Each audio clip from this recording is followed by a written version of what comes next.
relationship building with you and the council has not, other council members has not been that great, and that the council has not done, I guess, a lot of things that could have been done for our district. Can you elaborate on that and what you would do going forward to kind of fix those types of things? Are they, is this anything in particular? No, or just these are just some things that we heard and that's out there going around.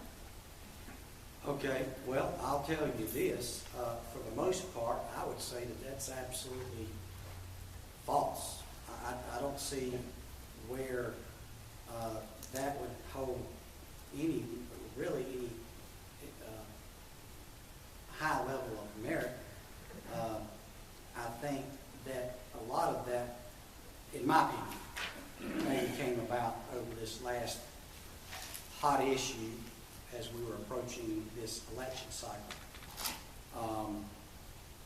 Basically, I was approached by both sides of this particular issue about the, I'll specify about the color scheme regulation and the getting a little more strict on that type of thing. I basically was willing to entertain up to a certain point what I would be willing to work with, and I let folks know what could possibly be worked with at this point in time. Might even want to look at it even a little bit later should we want to move further.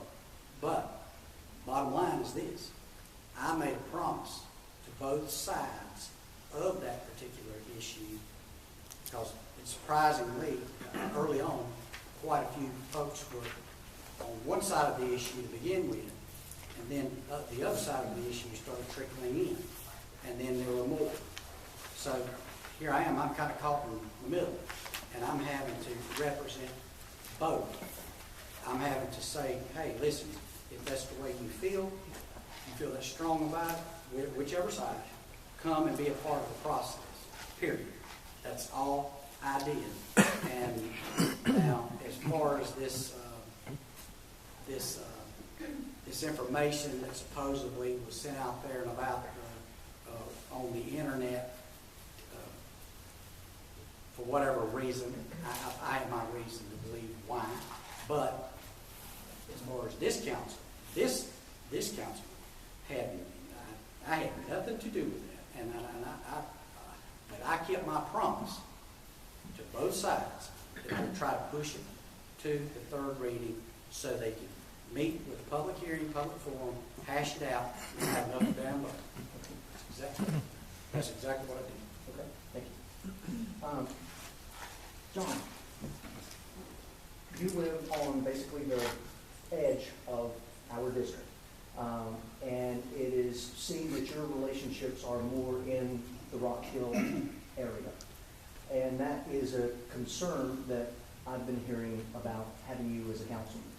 One of the things that I noticed on your platform are jobs and taxes. Now, I realize that is an issue, but we also have, that seems more of a county issue than just an issue for our district. So tell us, what would eliminate our concerns about your kind of maybe allegiance towards Rock Hill rather than our district? Alan, that's a good question.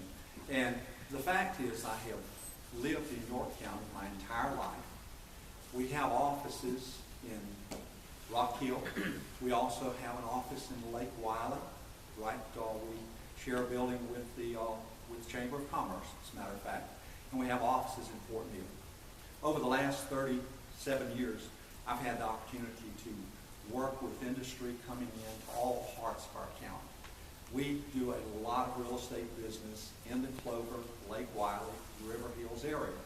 We have real estate holdings in those areas. So we are vested in this community. I've owned property on Lake Wylie since 1980. Now, I just was able to build my permanent home out there in 1995, 96. So I've been out there as a permanent resident 16 years. But I am in District 2, and I am concerned with things that go on in my district, and I've been involved in this district. So, you know, for me, I would say to you that we need leadership as far as our district is concerned. We need strong leadership on our council. We need a voice on our council. We need someone who would be able to look at both sides of an issue and make a decision. Look at the facts, evaluate, and make a decision so that we can move forward. We have so many issues that we could talk about all afternoon that are important to District 2, and I'm looking forward to addressing those issues. Thank you. This is a short question. May not be simple, but short. What makes you different from your opponent?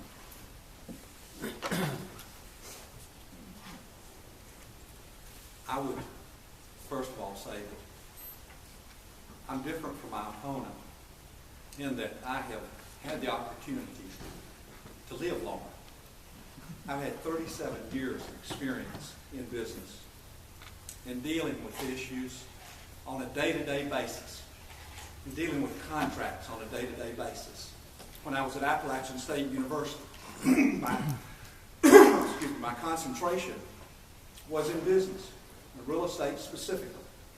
As I came back to York County, went into business, I've had to deal with a lot of contract issues. I've had to deal with a lot of budgets. I have to deal with a lot of payroll issues. We have over 65, 70, 75 folks within our company. We have to deal with those on a daily basis. I have experience in dealing with important issues. And now at this time of my life, fortunately I have a son who has taken over the business and doing a great job, by the way, Jay, for the last 6 years.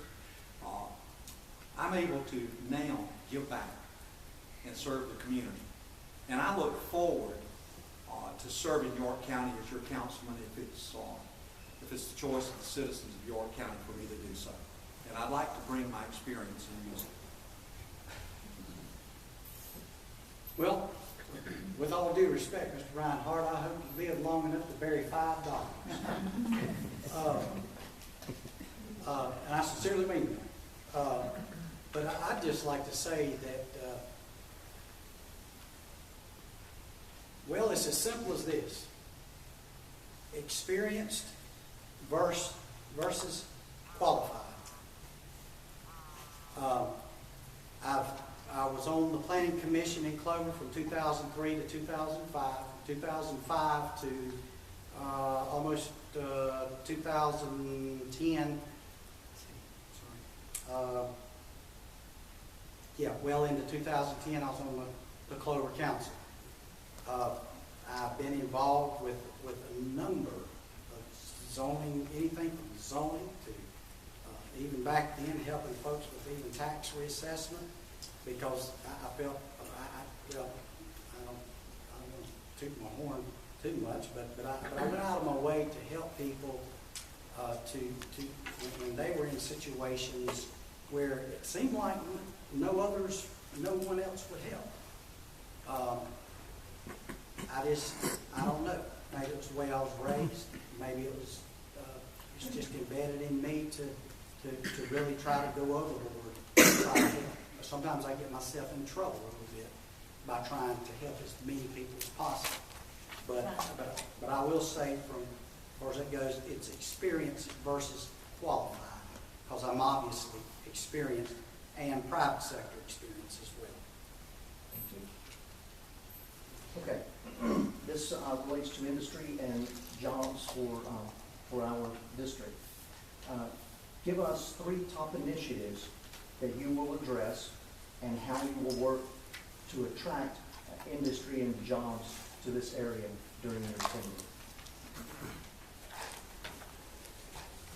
Well, basically, one of the main things, and these are works in process right now.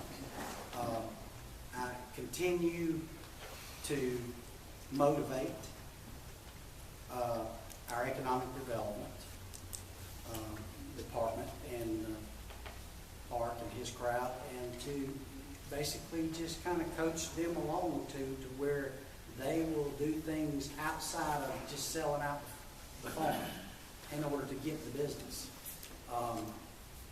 I think we made a statement when we lowered our tax millage rate by 3.3% from the county standpoint in order to try to offset reassessment to the best of our ability. Even challenged school boards and municipalities to try to follow suit, and we led by example.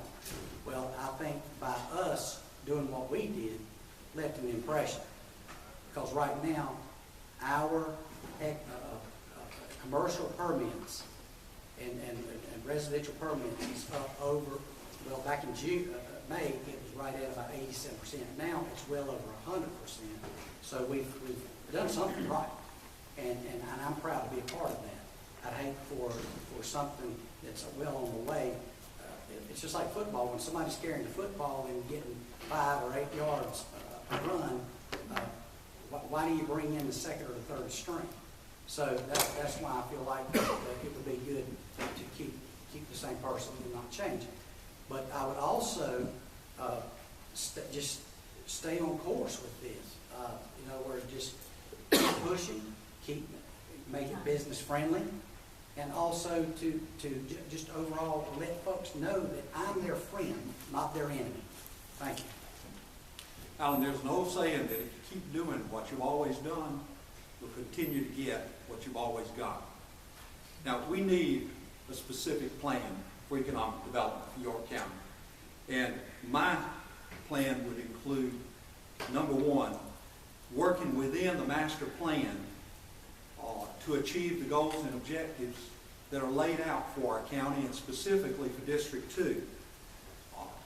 We need a clearly defined mission statement and purpose. We need that communicated to each and every one who is involved in economic development in York County. We need to make sure that we hold them accountable. We need timelines for meeting certain goals and objectives in our county for economic development. And we need to do things different, not as we've always done them before.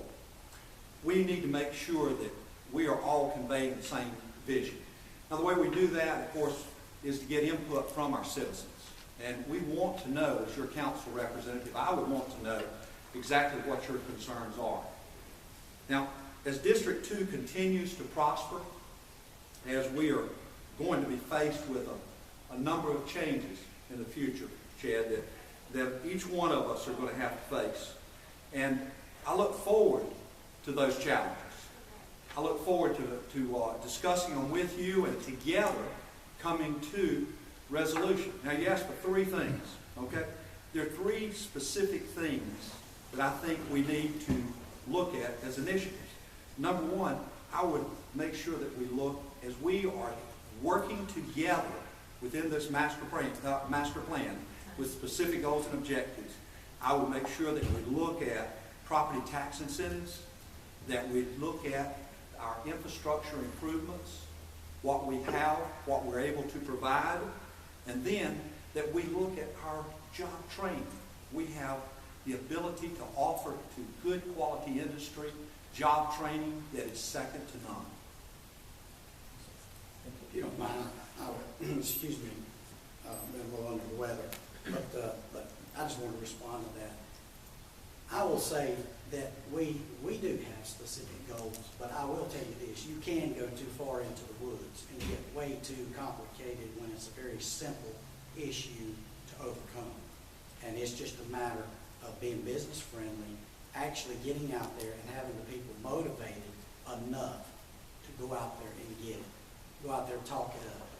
And that's what we have done. Now, can I respond? This is not a simple issue.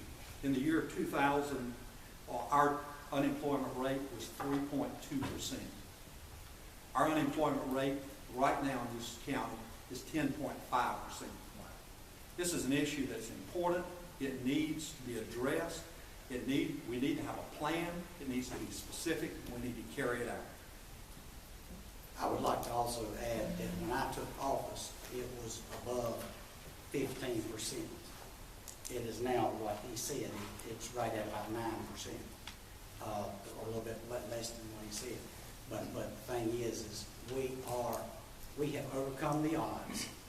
We're one of the top 3 counties of growth on a comeback compared to all other counties within this state. And I can brag and say that District 2 was never in negative figures when it came to all other districts, not counties, districts in South Carolina. And I'm proud to be a part of that. Kind of a little follow-up to that. How, what is the unemployment in our district, and how will this plan work to bring the industry and jobs to our district, not just our county?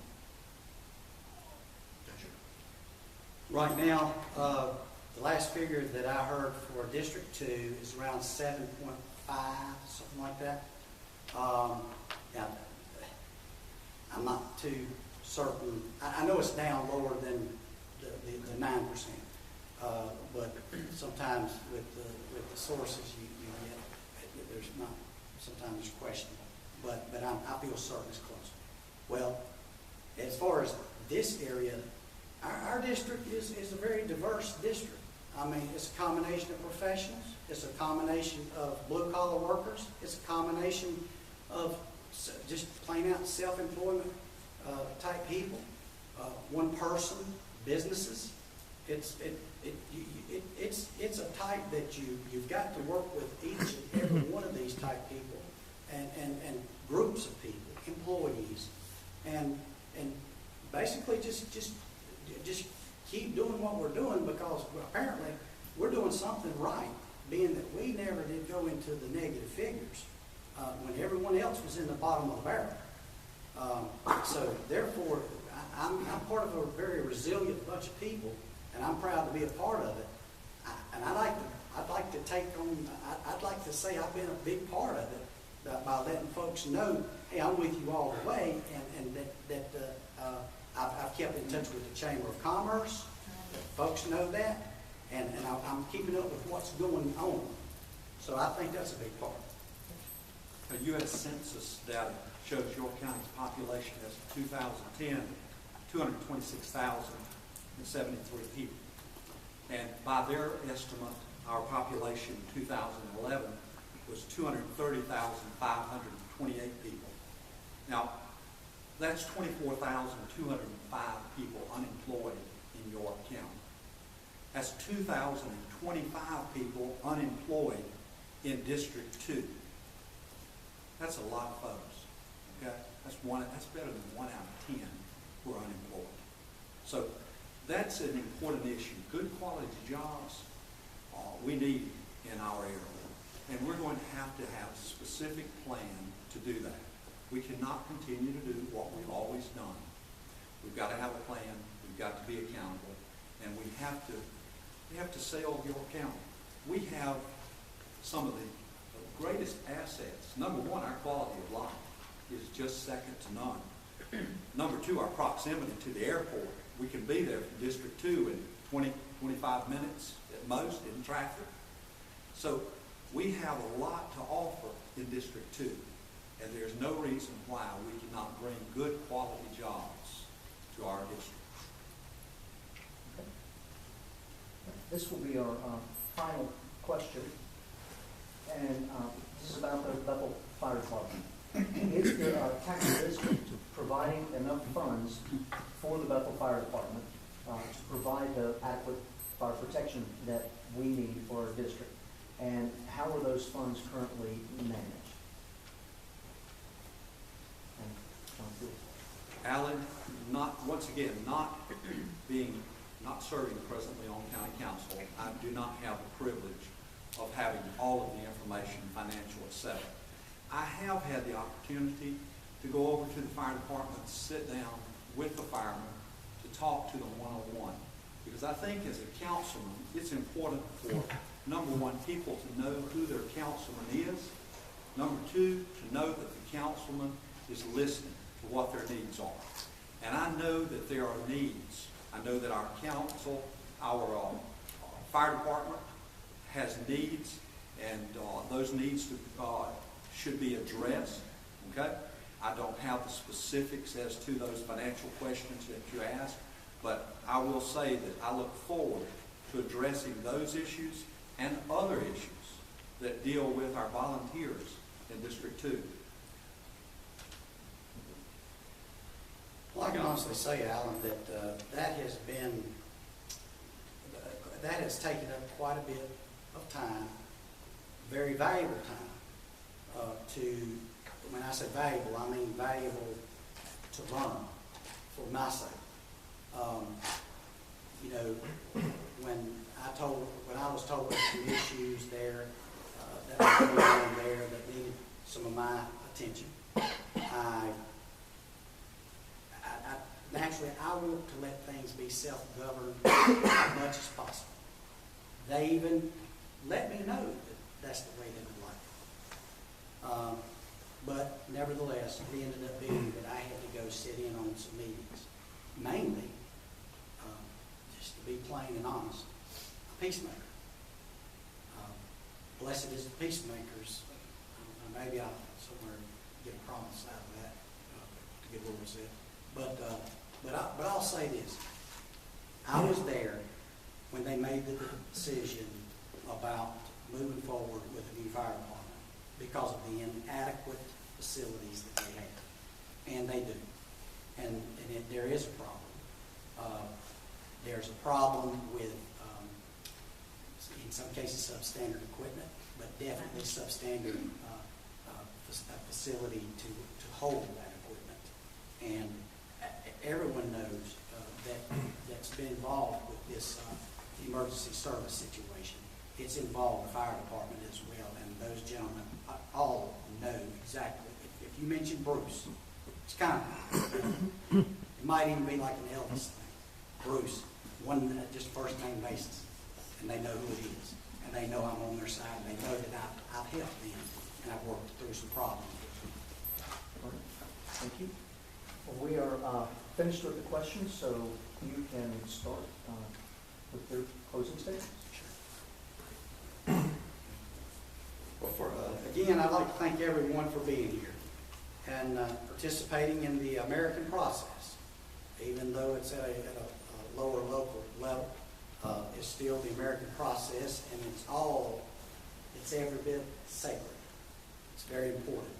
And I thank you because you thought it was important enough to be here. I appreciate Mr. Rinehart and his willingness to take on this risk. I have no clue why he would want this, to be honest, at times. This is only crazy people. After realizing the time put in, and I'm talking about some comments and statements that were made to me by other folks, being involved with people, helping them with their tax reassessment, helping them with zoning issues, helping them with, somebody didn't want bees raised in a certain yard, or they didn't want goats over here. It's just one thing after another. They said, on the goats issue, they asked me, could I come out and help that situation? I said, nah, I was kidding. But anyway, because that bee situation about did me in when I first walked in the door. Well, anyway, that person asked me the question. They asked me if I was suffering from mental illness or insanity. I told them absolutely not. I'm enjoying it. I'm really enjoying what I'm doing for York County. I'm crazy about York County and District 2. There are so many things we have in progress right now that don't need to slow down or stop, such as our economy, and it is moving upward. Opposed to what my opponent was saying, we are moving upward, and we're coming out of this, and we may stand out as a model before it's over with. Road projects in process right now. Recreational projects in process. Yes, it is in process. Emergency service improvements. Holding taxes in check, at least from the county standpoint. Holding down wasteful and unnecessary spending. We've had to. We had no choice. I'll conclude by saying, I've started this course. Now I'm asking you, the voter, the citizens, to allow me to finish it by coming out and supporting me on November the 6th. Again, come out. Please vote for Bruce Henderson for York County Council District 2 on November the 6th. And I thank you in advance. Alan, let me say thank you to each and every one of you again, to Rotary for hosting this forum today and allowing us the opportunity to talk with you. I would invite you to the forum this evening at 6 o'clock at the Clover School District, sponsored by the Chamber of Commerce. Thank them for doing that. We look forward to continuing this evening with the forum and debate. The reason I'm running for York County Council for District 2 is that York County needs leadership with experience, with knowledge, and with the ability to make decisions. I've had to make a lot of decisions over the last 37 years as it relates to my business and otherwise. It's prepared me to listen to the citizens of York County, listen to the citizens of District 2, to be able to evaluate both sides of an issue, and thirdly, to make a decision. There are two things that I would do that my opponent has not done. First, I'll be a leader. I will clearly communicate to the council and to the citizens my decisions, and I'll back those up with a rationale as to why the decision was made. Number two, the citizens of District 2 will know who their council representative is. I will provide opportunities for the citizens of our district to meet with me, to communicate with me, to tell me about the issues and concerns that they have. So I look forward to serving as your councilman for District 2, and I'm asking for your vote on November the 6th for John Rinehart. Thank you. Thank you very much. So that concludes our debate, and thank you all for being here.